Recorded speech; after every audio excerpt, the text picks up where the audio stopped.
beautiful angle. See if we can get the video to be beautiful. Hello everybody, it's Julian James and welcome back to the Julian James Show. I'm excited to be here for another exciting week. I guess I took last week off. I recorded a Bill Cosby video and I never put it out because I felt like,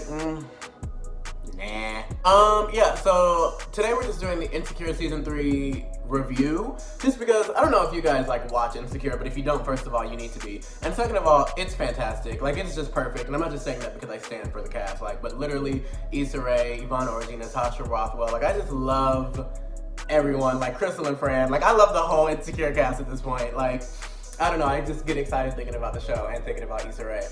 The season was great. The season finale was, I think, 2 days ago now. It was great. So the season opened up with Issa, you know, doing her own thing, seemingly trying to get her new normal together. Molly trying to get her new normal together. Molly is getting acclimated to her work environment, kind of pissing off everybody in her office. So yeah, you know, the season opened out that way. You know, Dro is still raggedy. Molly still ain't making no good decisions. But Issa starts the season off kinda, not really, but she kinda starts the season off letting us know she's about to be going in a different direction, that she's about to really be like on her stuff, that she's like really changing for the better. Like, I think honestly that Molly and Issa both like really did take on that, you know, new bitch, new shit type vibe. Like, I really think that happened. So I was into it. For Issa, not for Molly. Like, first of all, Molly's new decisions didn't seem that different than her old decisions, and both of them were not good. That's a bit of foreshadowing. So then obviously we transition into her getting her little closure with Daniel, and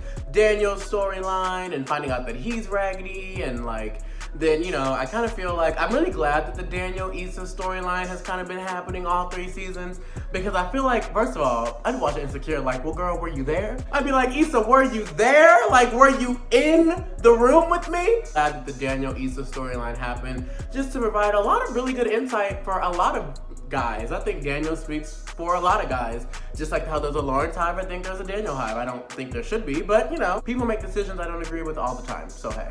I really appreciate that, but I definitely knew once Issa like was really taking her steps forward and quitting her job and getting the new apartment, I knew that Daniel was done. And honestly, I got ahead of myself, but when Issa quit, I was like, this is it. Like, it's perfect. Like, I really appreciate how the story, like, this season is really showing, like, season 1, it happened. Like, in life, I kind of think, like, things happen. And then in season 2, we kind of, like, try to act like it's not what it is. Like, I kind of feel like season 2, she was kind of out here, like, with her hotation, kind of, like, trying to dance around it as opposed to calling it what it is.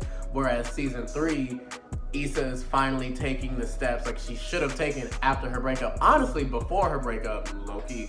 But I really appreciate the fact that they're showing her like taking those growth and developmental steps and really like showing progress as a person. I mean, besides the fact that she was a pretty bad house guest to Daniel and a pretty bad best friend to Molly, only in the financial burden part.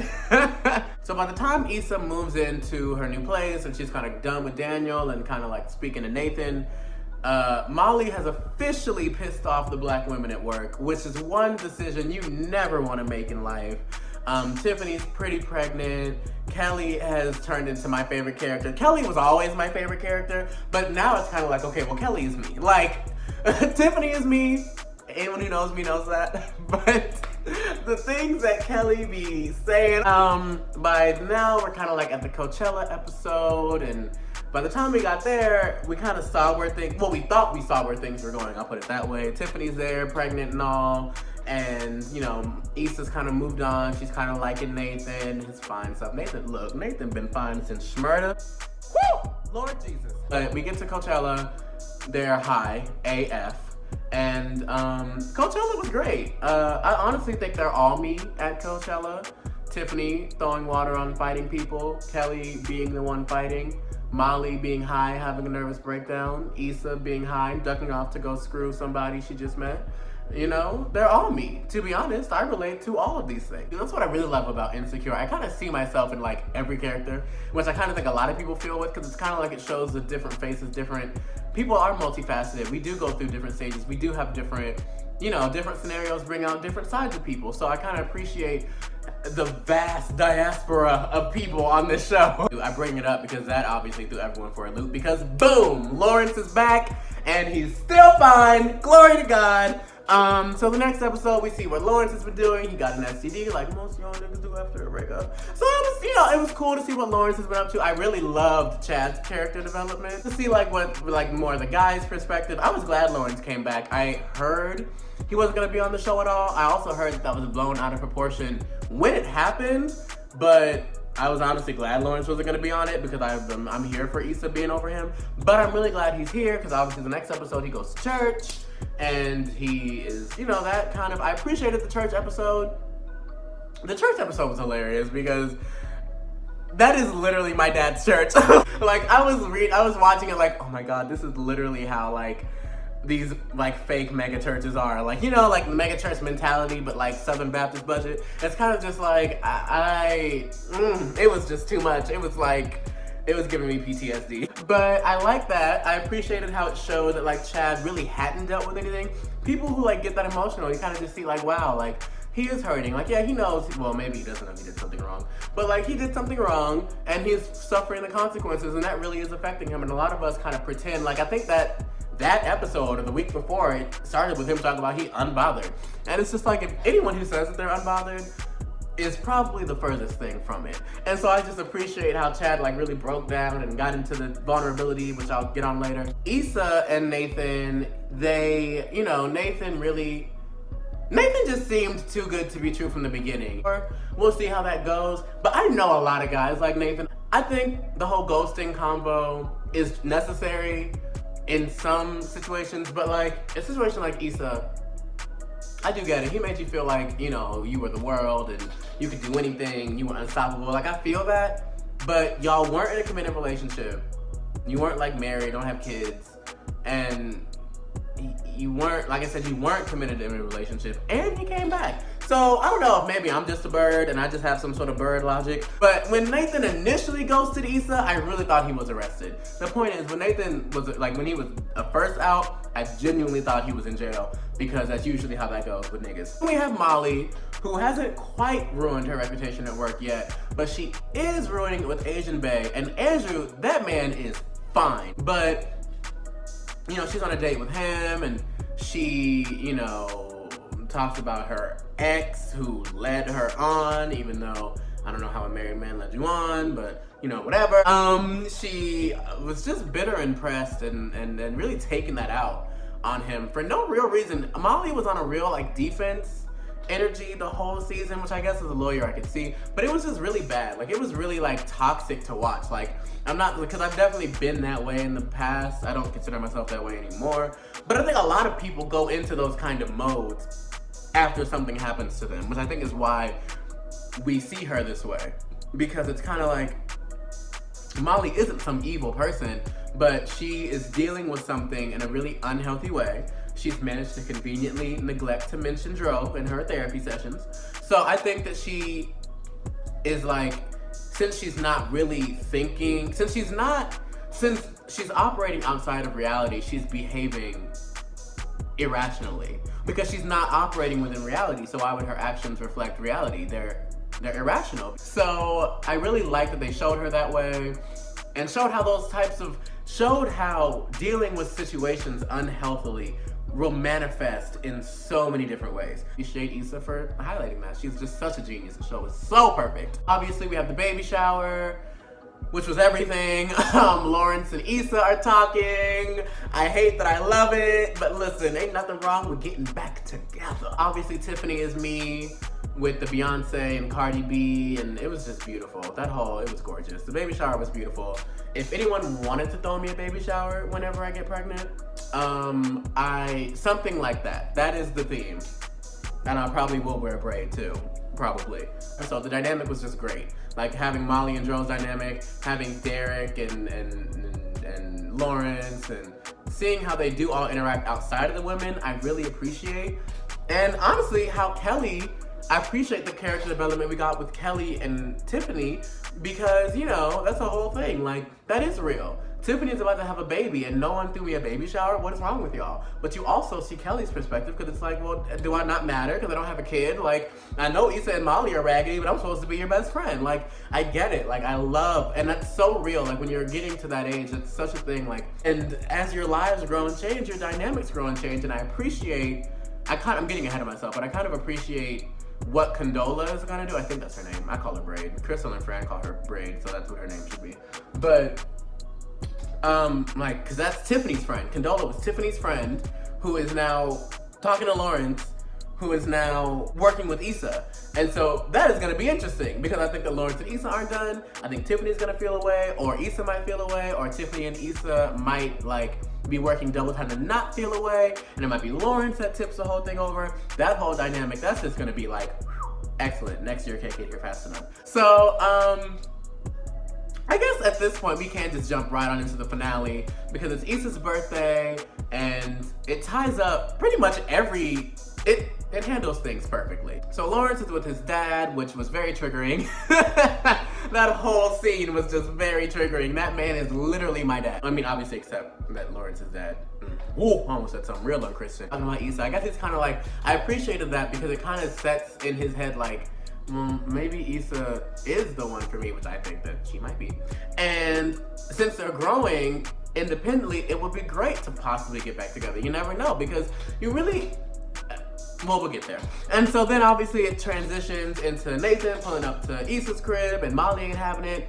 And here's the thing, I really felt two ways about that, because it's like, I would be pissed if my friends did that for me.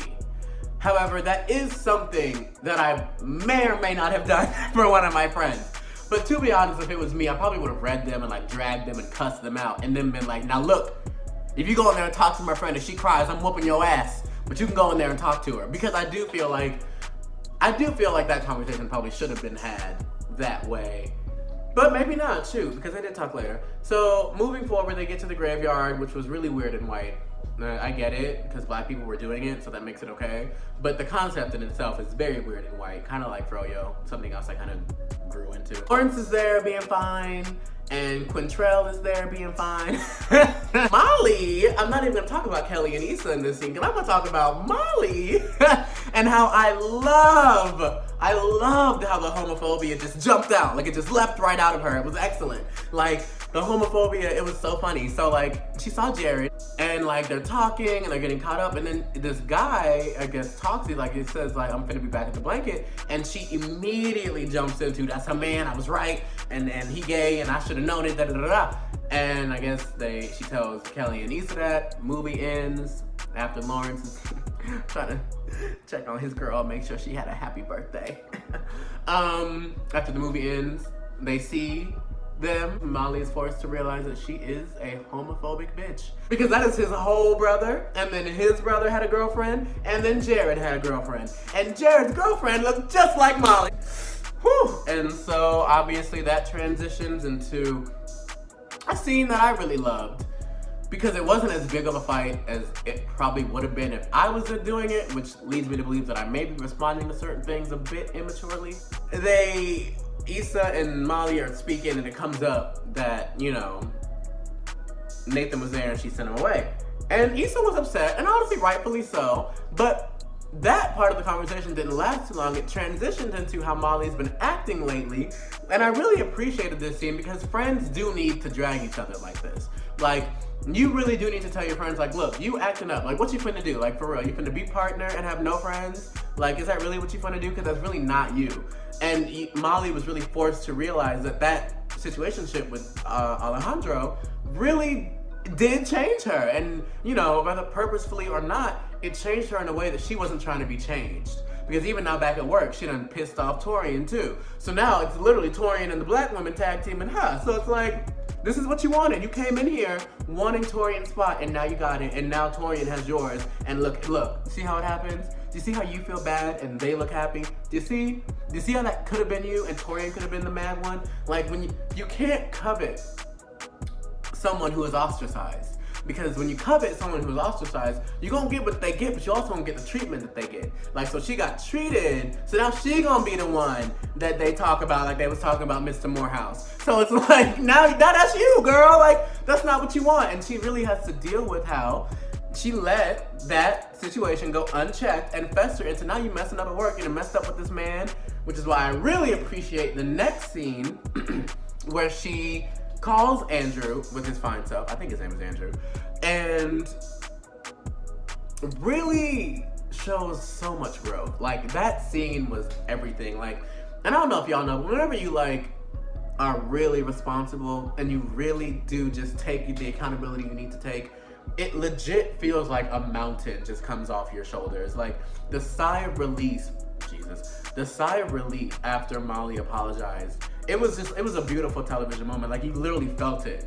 And then she was like, yo, you still there? And he's like, yeah, I'm listening, because I'm listening now. Shoot, you done, that's like the perfect apology. Like, I can't explain it. That is like the case perfect textbook model apology. Nathan and Issa finally speak, and he says what he needs to say. Do I think it is, do I think that justifies the situation? No. Would I have accepted the apology and moved on? Probably. Could it have been better? Yeah. But here's the thing. Issa's 30, I'm assuming Nathan's probably somewhere in that same age range.